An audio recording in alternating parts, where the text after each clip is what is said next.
seccional aqui de Parnaíba. A Polícia Civil continua nessas investigações. Infelizmente, temos esse trágico homicídio, uma aberração, infelizmente, de seres humanos, mas a Polícia Civil, com toda a sua seriedade técnica, trabalhando dioturnamente. Na data de hoje, a gente chega a esse mandato de prisão temporária e cumprimento de 3 buscas, levantamento de mais provas, colhimento de mais provas. Vamos agora, vou passar a palavra para o nosso delegado titulado do inquérito, o delegado Abimael, da 1ª Divisão de Homicídio, onde ele vai dar mais detalhes para vocês. Ele vai falar um pouco para vocês e depois fica aberto a perguntas, alguma dúvida que tenham, tá bom? Passo a palavra para o delegado Abimael aqui. Bom dia, senhores. Estão conseguindo me ouvir? Certo. Senhores, como bem disse o delegado Williams, em decorrência da investigação do inquérito que foi instaurado, foi representada pela prisão temporária, pelo prazo de 30 dias, do seu Francisco de Assis Pereira da Costa. O seu Francisco de Assis, ele é um dos moradores da residência onde ocorreu o crime. Ele é companheiro da senhora Maria dos Aflitos, que é mãe de 8 filhos, destes quais 6 moram na residência, e destes, a senhora Francisca Maria, que foi a última vítima adulta, ela tinha ainda 3 filhos que também moravam na residência. Então era uma residência pequena, que comportava 11 pessoas, Era um espaço insuficiente. Em decorrência de todo o material coletado até o presente momento, todos os indícios convergiram para a polícia acreditar que foi o seu Francisco que praticou esse crime bárbaro. O que nós temos até o momento? Bom, só para deixar claro que a investigação ainda não foi concluída, a gente tem um prazo de 30 dias para concluir o inquérito policial, podendo ser prorrogado, que é o mesmo prazo da prisão temporária, certo? Então a gente fez uma cronologia de todos os fatos que aconteceram desde a noite anterior, onde ocorreu uma festa de Réveillon nessa casa, até o momento do preparo do alimento, certo? Então, os exames laboratoriais feitos pelo Instituto de Criminalística, eles já revelaram a presença da substância terbufós, que é um veneno, uma substância venenosa, inseticida, que ele, dependendo da quantidade consumida, pode levar à morte, certo? Esse veneno foi encontrado na panela utilizada para preparar o arroz, no intestino da vítima e no prato de uma das vítimas que foi coletado alimento. Então, a gente precisa fazer uma rápida cronologia, para tentar entender. Na noite anterior, no dia 31, a família preparou um baião de 2 em uma panela, um tacho de panela. E esse preparo, esse alimento ficou em cima do fogão, todos se serviram. Ninguém passou mal, certo? Todos utilizaram desse arroz, até as crianças comeram. O terbufós, ele tem uma característica peculiar, que em até 1 hora começam a iniciar os sintomas, entre 30 minutos e 1 hora, certo? E depois de 1 hora, até 4 horas é o pico da sintomatologia do terbufós. Então, houve esse preparo do alimento na noite anterior, a festa acabou, o responsável por fechar a casa por volta das 3 a 4 horas da manhã foi o seu Francisco de Assis. Ele revelou que ele foi o último a se deitar e foi o último a fechar a casa, certo? Ninguém na casa percebeu ninguém estranho entrando. Não houveram pessoas estranhas. Apesar da casa ter pouca segurança, mas ela estava escorada com uma pedra e algumas cadeiras.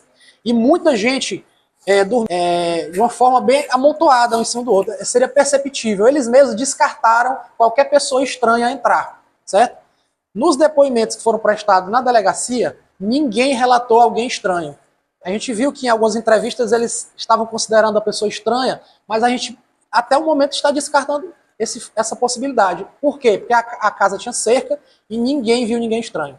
No início da manhã, o alimento permaneceu lá e ele foi preparado no almoço por uma filha da dona Maria dos Aflitos, uma filha adolescente. Essa menina, segundo ela, a pedido do Francisco de Assis, que insistiu que fosse utilizado o mesmo arroz, ela insistiu que ela fizesse o requentamento. Então o que ela fez? Ela tirou da primeira panela, colocou o alimento em uma segunda panela, mexeu, acrescentou água e requentou.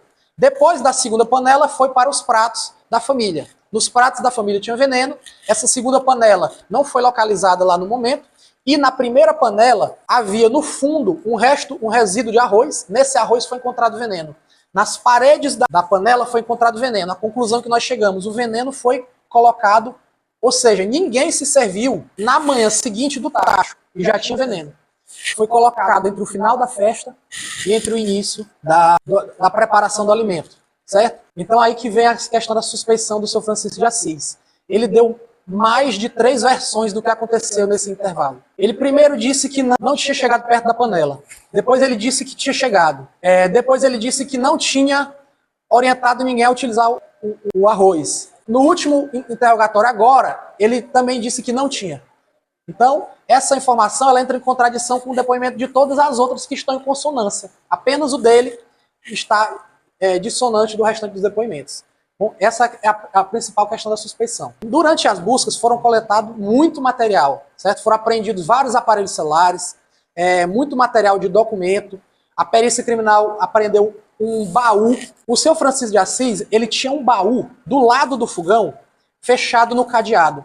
Esse baú, ninguém tinha acesso. Era o único lugar da casa possível para esconder uma coisa que ninguém saberia, certo? E aí vem a questão da motivação do crime. Foi revelado durante as oitivas, o seu Francisco de Assis, ele prestou 3 depoimentos até agora. São mais de 2 horas e 40 minutos de depoimento só do seu Francisco de Assis. Ele revelou, bem como as filhas da dona Francisca, que eles tinham um relacionamento muito conturbado, para se dizer o mínimo, né? Ele não falava com nenhum dos filhos, nenhum dos enteados. Ele não falava com nenhum dos enteados. E ele tinha um sentimento de ódio específico em relação à dona Francisca, certo? A Francisca, mãe das crianças. Esse sentimento de ódio que ele tinha em relação dela era tão grande que mesmo com ela no leito da morte, ele não conseguia esconder isso nos depoimentos dela. Eu vou pegar aqui o celular para falar para os senhores como é que ele se referia a ela, a qualificação que ele dava à senhora Francisca de Assis, né? Além de ter um desprezo completo pelos filhos da dona Francisca, aos quais ele chamou de primatas, viviam como uma tribo de índios, pessoas não higiênicas, pessoas que ele não queria conviver, mas suportava. Em específico para a dona Francisca Maria, ele disse que ela era uma criatura que tinha mente boba, tola, matuta, morta de preguiça, não serve para nada, praticamente quase inútil. Passa o dia todo escutando músicas de apologia, músicas de mala. Chegou a falar para a mãe dela, essa tua filha não procura um homem que trabalhe, só procura vagabundo. Ele manifestou várias vezes o desejo de que ela saísse de casa. Ele manifestou que ela, uma vez alugou uma casa, foi morar com os filhos, e isso deu um pouco de alívio. E ele disse que quando era uma criatura de mente vazia, e disse que quando olhava para Francisca, sentia nojo e raiva dela. Isso são palavras do próprio Francisco de Assis no depoimento, certo? A gente percebeu que ele é uma pessoa com uma personalidade muito complexa, né? É uma pessoa muito intrigante, vamos dizer assim. Ele fala de forma espontânea, certo? E levando em consideração como ele era o único que tinha uma motivação para esse crime tão raivoso, tão torpe, certo? Aliado às constantes contradições dele de contato com a panela, com o alimento, nós decidimos pedir a prisão temporária para fins de trabalhar melhor na investigação. Porque caso a nossa suspeita esteja concretizada até o fim da investigação, a prisão vai servir para dar uma segurança para essa família que ainda estaria convivendo com o algoz desse crime. Então essa é a intenção da prisão temporária, de manter um afastamento, certo? E a gente vai seguir nessa linha de investigação, claro que levando também todas as outras possibilidades, deixando claro que o senhor Francisco de Assis, ele é o principal suspeito, mas a investigação ainda não foi concluída, né? E aí eu vou pedir para o delegado Aislan falar um pouco sobre a questão de o que a gente pede para a população em relação a como é que a gente pede que a população tenha paciência e os diligências que vão ser seguidas. Bom dia a todos. É importante destacar para toda a mídia e para a sociedade que aqui é uma investigação que a Polícia Civil está fazendo, né? Não antecipar, a gente vai para a população não antecipar o julgamento. Aqui a polícia não está dizendo que ele é culpado, que ele cometeu esse crime. Dentro da persecução penal, a gente tem 3 juízos de valor. A gente tem um juízo de valor da Polícia Civil, a gente tem um juízo de valor na hora que o Ministério Público oferece a denúncia, e a gente tem um juízo de valor de certeza, que é na audiência, né? Na audiência de instrução de julgamento, que vai ser aberta contraditória para a defesa, e aí sim ele vai ser condenado e a gente vai ter esse juízo de certeza. A polícia trabalha agora com um juízo de probabilidade. É provável que ele seja, até o momento, o único suposto autor desse fato. Então, a gente pede para a população para que não cometa nenhum ato de fazer justiça com as próprias mãos, né, que infelizmente a gente vê hoje em dia a população fazendo essa antecipação de julgamento e cometendo esse crime, né? Outros crimes, dentre eles exercício aplicado às próprias razões, da polícia científica, né? Ainda tem muitas perícias a serem feitas, ainda vamos trabalhar ainda com modificações de dados dos celulares apreendidos. Então a gente pede para a população não cometa esse tipo de comportamento, né? De tentar fazer justiça com as próprias mãos.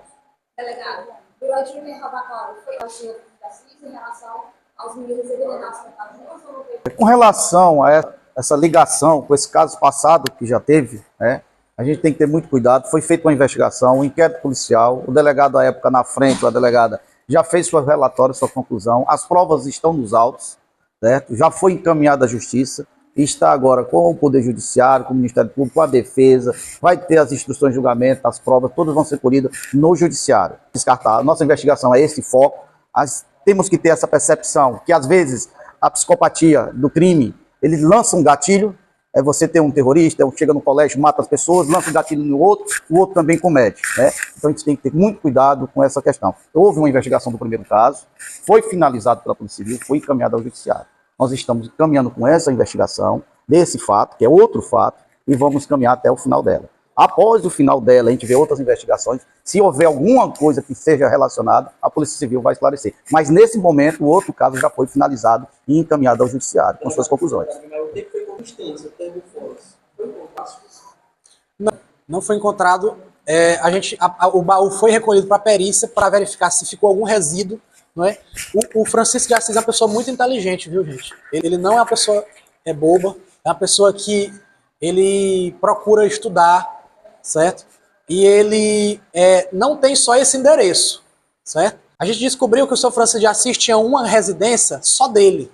Só ele andava lá. Essa casa era só dele, só ele tinha acesso. Esse baú era o local dele na casa, onde ele guardava as coisas dele, a comida dele, só dele. Tanto é que ele utilizava um cordão no pescoço de um chaveiro para ninguém ter acesso a esse baú. Ele mesmo relata isso, né? E aí, nesse outro endereço, também foi coletado bastante material, certo? Vai ser um material que vai dar um trabalho para ser avaliado, porque é muita coisa mesmo, certo? Tanto de mídias físicas como digitais, e como livros, certo? Que a gente está procurando se tem alguma relação ou não com o fato, certo? Mais ligado talvez à personalidade dele. E acho que eu respondi na pergunta. São a mesma substância. Não, nós não estamos trabalhando com conexão entre os casos, como o delegado Williams falou, porque se a gente tirar o foco para voltar para a investigação anterior, né, a gente vai perder o foco dessa. Então, são casos autônomos. O outro caso já está em ação penal, ele não está mais com a polícia, está com o Ministério Público. Eu até acredito que se vocês procurarem o promotor do caso, ele possa dar uma explicação, porque como o delegado Aslan falou, a investigação tem fases. Ela passa pela fase de investigação, a percepção da polícia, ela passa por uma fase de instrução criminal processual, que é onde a defesa e a acusação começam a montar provas, que é essa fase que está o caso anterior. O caso de agora, ele ainda está na fase de inquérito, certo? Então nós não estamos fazendo conexão com os casos e a gente está esperando o resultado de todos os lados para esclarecer todas as circunstâncias. Pronto, foi feita a coleta de sangue para verificar se ele comeu. Né? E aí, nesse momento, também tem uma contradição. Por quê? Porque um dos presentes disse que não viu ele comer. Uma outra, que estava presente, disse que viu ele comer sem vontade. Como se essa pessoa disse que ele chegou a trocar de vasilha. Antes de se alimentar, ele botou a comida em uma vasilha, depois ele botou em outra. Depois ele saiu pela casa e comeu como se tivesse muito sem vontade. Um detalhe que é o seguinte, vai esclarecer se ele realmente consumiu o alimento ou não, certo?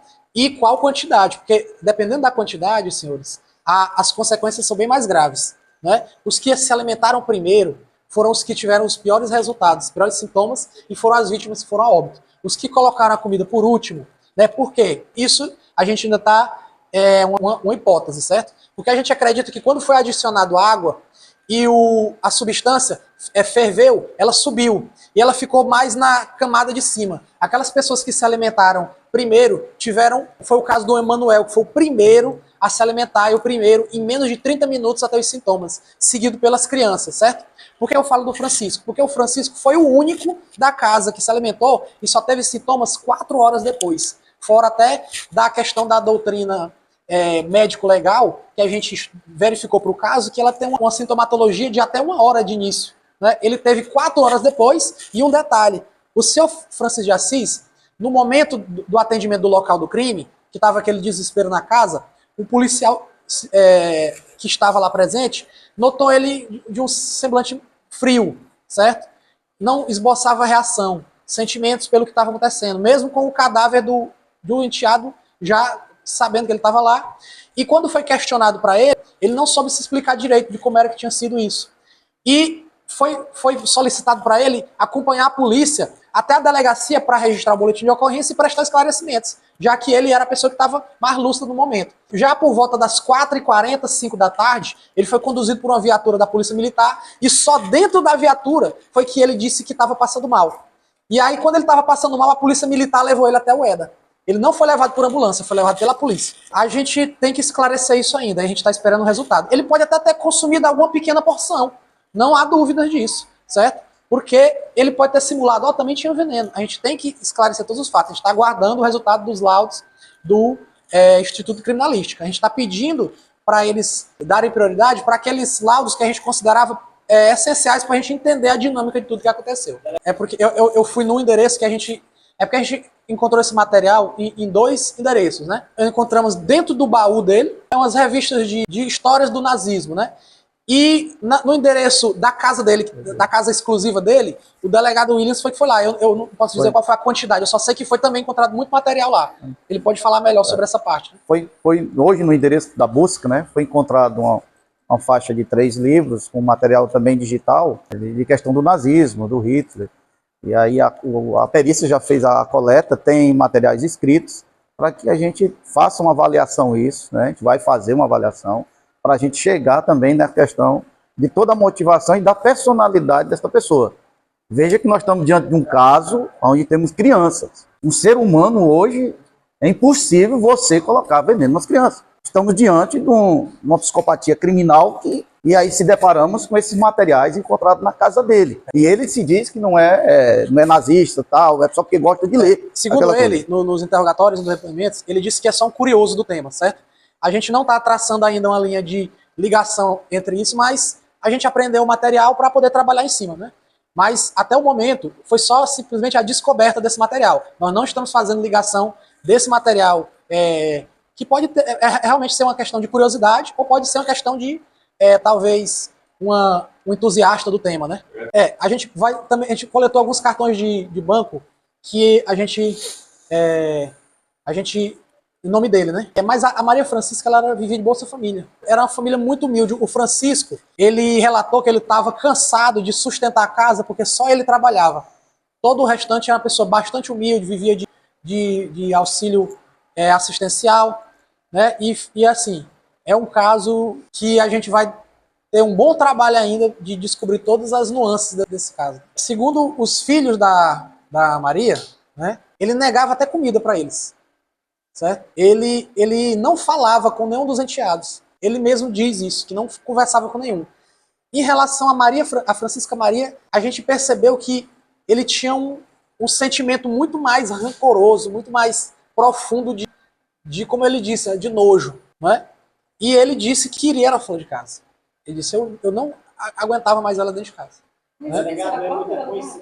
Porque é uma substância encontrada no comércio comum. Qualquer pessoa tem acesso ao veneno de rato, ao chumbinho. O chumbinho também tem terbofotos, certo? E qualquer pessoa que quer fazer a própria eliminação de pragas em casa, ele pode comprar esse material em qualquer lugar, certo? Até o momento a gente acredita que ele agiu sozinho, certo? Mais alguma pergunta, pessoal? Pois bom, pessoal, a Polícia Civil está à disposição de vocês, viu? Sempre porta aberta, qualquer coisa, só procurar a gente aí.